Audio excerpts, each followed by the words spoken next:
Хань минь сонсож байна уу? Сэтгэлийн чинь чимээгүй агшинд би ийм үгсийг бичиж үлдээсэнс.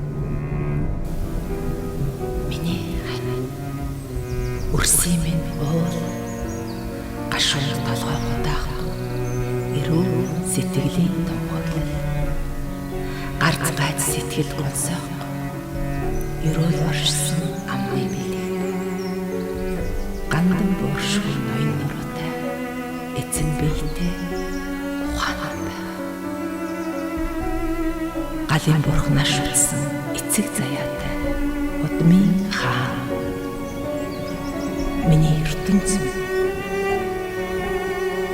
хайртай шүүж байна. Эдгээр үгсийг би зүгээр нэг бичгээгүй. Энэ бол чамаага хэн бэ гэдгийг үеийн үед ирчилж үлдээсэн миний сэтгэлийн батламж.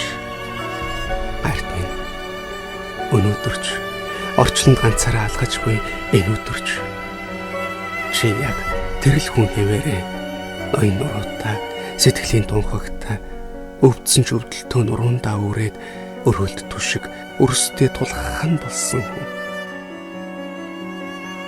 Би эндээс харж байна. Надаас үлдсэн гуниг амлалд тэмцлийг яаж чимээгүй хэн тээж яваагч. Ихтэй хайрт минь. Хүндийн цаана гэрэл байдаг шүү. Тэр гэрэлд чим нурагшлах ёстой. Чамдаа хэлсэн бүхнээ эргээд сануулж байна. Би чамд хайртай байсан биш ээ. Би одоо ч хайртай. Өөрт өөрийгөө хайрлаарай. Үрсээ хайрлаарай. Надаас илүү өөртөө зөөлөн ханд хонгор минь. Миний баатар. Миний хайрын гар хаанч хүн. Тэнгэрээс дэврэх мэт сэтгэлээр чиний л гэж дурсажгүй. Чиний гэрээ. Шичэр тоя.